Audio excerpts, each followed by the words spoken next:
I used to beg my probation officer to throw me in prison, not because I wanted to do time, but because I didn't want to live anymore, and I couldn't stop using drugs.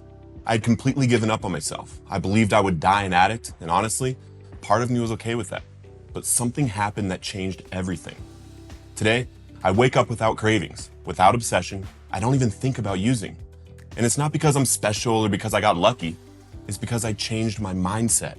If you're struggling right now, if you feel like you'll never get clean, I promise you, I've been exactly where you are.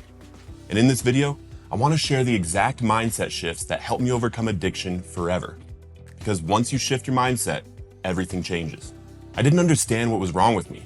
I watched people around me get clean, but I was convinced I never could. It was like they had some secret I wasn't in on, some switch they could flip that I just didn't have. I was stuck in this loop. I'd swear to myself I was done, make all these promises, maybe even string together a few days. And then I'd fail. Again, and again, and again. And every time it felt worse. Every time I'd hate myself a little more. At one point, I figured I was just built different. Like my body didn't get the memo that quitting was an option. I thought maybe I was one of those people who just wasn't meant to recover. That's a dangerous thought. That's the kind of thought that kills people like me. And honestly, that mindset almost did kill me. But then, everything changed. Every night, I would go on YouTube and listen to speakers, hoping, praying that I'd hear something that would finally help me recover. I was desperate for an answer, but nothing ever seemed to click. And then, one night, I heard a man named Chris share his story.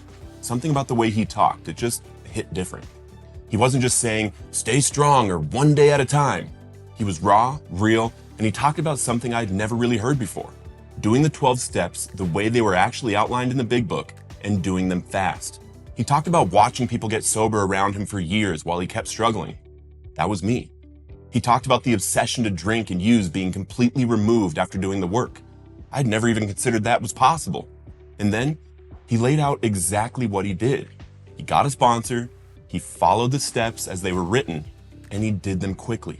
And sometime in his second week, the obsession to drink and use completely left him. For the first time, I actually believed that maybe, just maybe, I could recover too. But it wasn't going to be magic. It wasn't going to be luck. No one was going to do the work for me. But if I did it, I could recover too. I used to think recovery was like a gym membership. You just sign up and somehow get in shape. Turns out, you actually have to do the workouts. At this point, I was out of options. Nothing I tried worked, and I couldn't see another way out. I wasn't afraid of dying. I was afraid of waking up and doing this all over again.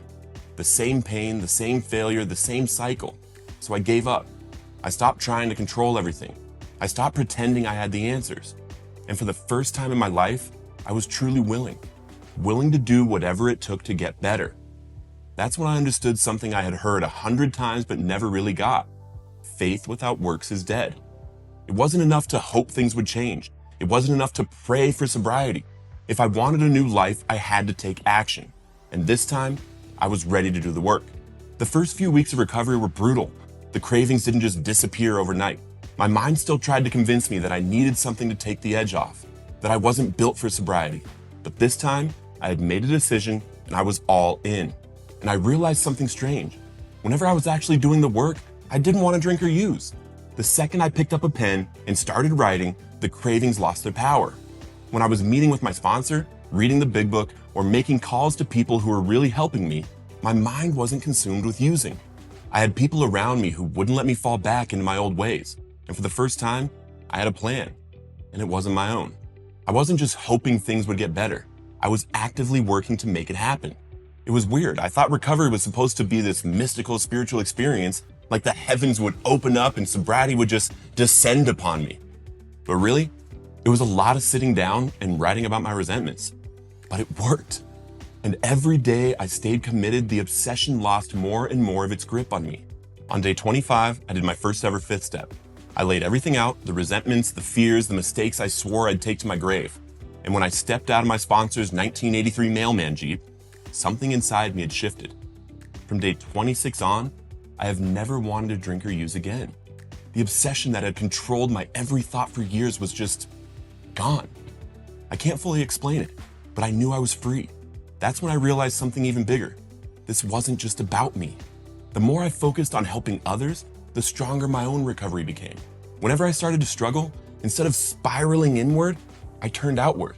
I shifted my focus back to God and to someone I could help.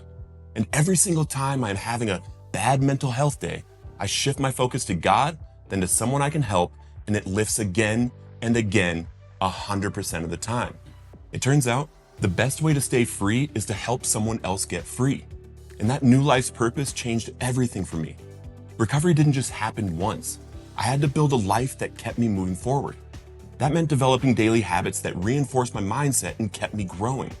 Every morning, I journaled 3 things I was grateful for, 3 amazing things that could happen that day, and a prayer to God. At night, I'd reflect on what actually happened, acknowledging the good, no matter how small. That simple practice rewired my thinking, training me to focus on progress over problems. I also used affirmations and a vision board. I had a picture of the TEDx stage on it back in 2019, long before it ever became a reality. But seeing it every day kept me locked in on what was possible. I wasn't just surviving anymore. I was building something. And just as important as the habits were the people I surrounded myself with. I sought out mentors, both in recovery and in life, who were doing the things I wanted to do. Their example showed me what was possible and kept me working hard for more. And the biggest shift? I no longer seek validation from the world. I am confident in everything I do because God is with me and He is my only audience. That truth keeps me grounded, no matter what challenges come my way. The truth is, staying stuck is way harder than changing.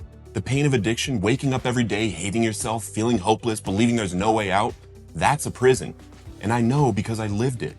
But here's what I've learned. It is much harder to stay where you are than to do the work it takes to get where you want to be. Yes, doing the work is uncomfortable. Yes, it requires effort. But nothing is more exhausting than constantly breaking your own heart.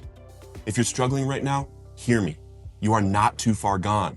The pain you're in right now is not forever. You don't have to live like this, but you do have to make a choice. No one can do the work for you, but if you're willing to do it, freedom is waiting. Drop a comment if you need some encouragement. I respond to everything myself. And if you're ready to do the work, let's get it as you continue living Recovered on Purpose. If you want to watch my TEDx talk, Relapse Prevention Failed, you can click right here. Or if you want to go back and watch all the 12 steps, you can click right here.